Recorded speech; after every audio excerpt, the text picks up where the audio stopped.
This tutorial will show you how to integrate Splunk ITSI with Splunk Observability Cloud so that your alerts from Splunk Observability Cloud can be seen in correlated episodes in ITSI.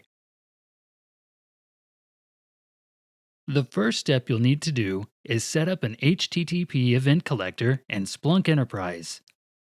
You do this by selecting Settings, Data Inputs from the top menu.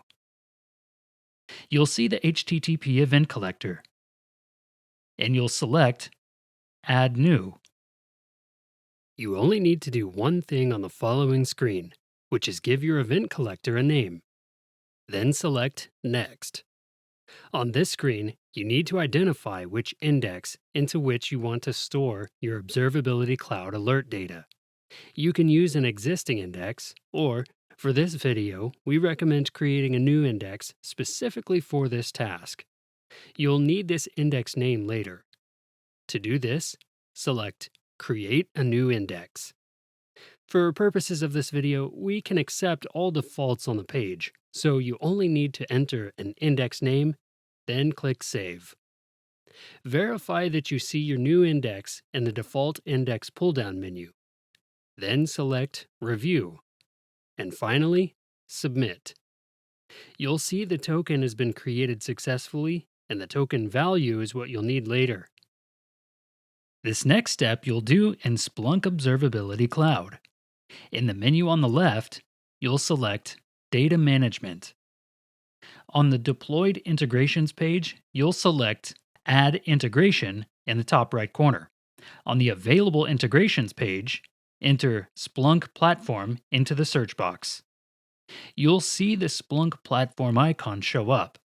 Select this. On the next page, select Next, which will bring up a form with 3 items to enter. The first is name, the URL of the Splunk instance you are running, which you'll find in the URL bar of the browser of your Splunk Enterprise instance. Note, this will be everything to the left of the en-us. At the end of the URL, put a colon, then 8088. For the HEC token, which you will copy from Splunk Enterprise, this was the token you created in the HTTP event collector. Select Next. The next screen will be the customized message that will be sent into ITSI.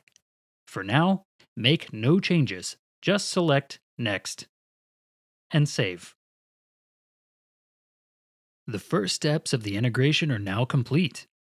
You'll see here how to actually send alerts from Splunk Observability Cloud into Splunk Enterprise and ultimately ITSI.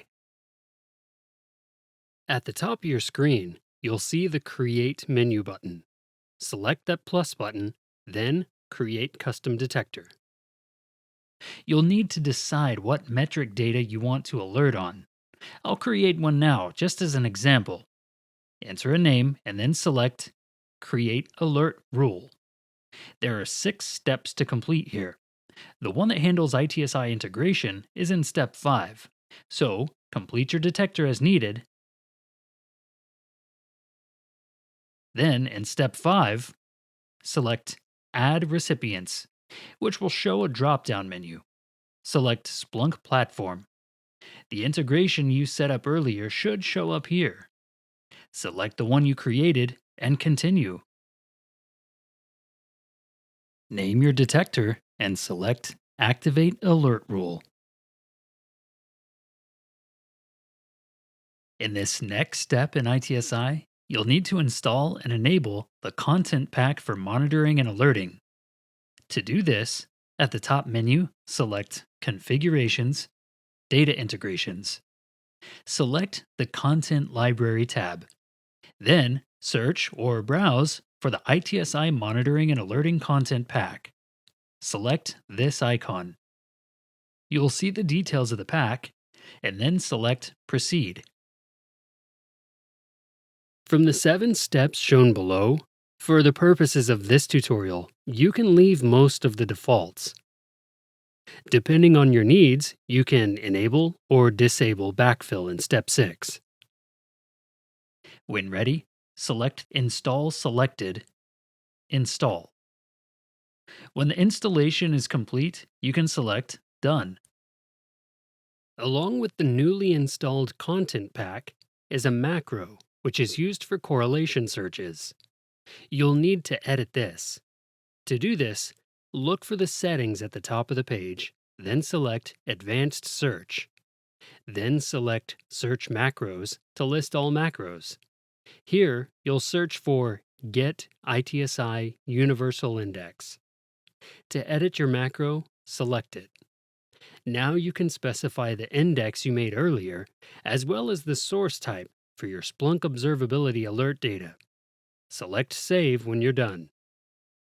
This next step is back in ITSI, where you need to check that our correlation searches for this integration are set up correctly. At the top menu, select Configurations, Correlation Searches. We need to ensure that the appropriate correlation searches for universal alerting and ITSI episode monitoring are enabled. Search for the following 3 searches in order to enable them: Universal Correlation Search,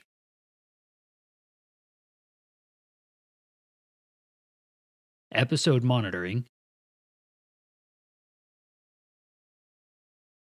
set episode to highest alarm severity.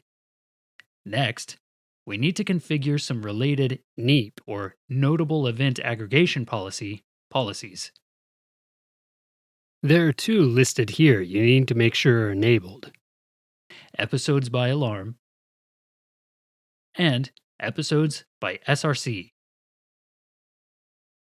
We're ready to see our Splunk Observability Cloud alert data. First, let's verify that the alert data from our detector is actually finding its way to Splunk Enterprise. The default source type for data sent from the detector is Splunk IT Cloud HEC Alert. So we'll use that in our search. Our index is the one we created earlier. When you search with this, you'll see some alert data coming in. For universal alerting to work correctly with ITSI episodes, any incoming alert data must have the following 4 fields, which you'll see here by selecting the Expand Information button. You're looking for signature, SRC, vendor severity, and severity ID. And at last, we're ready to see our alerts and ITSI. First, let's confirm that universal alerting is working, and we can see our alerts in Splunk Enterprise. Remember, we can search using the universal alerting macro and the source type equals Splunk IT Cloud HEC Alert. You should see any alerts that have recently come in from your Splunk Observability Cloud detector. Note the name of your detector identified in the required signature field. In ITSI alerts and episodes, we can use this to find our alerts. Search for this, and you'll find your correlated alerts grouped and prioritized in ITSI.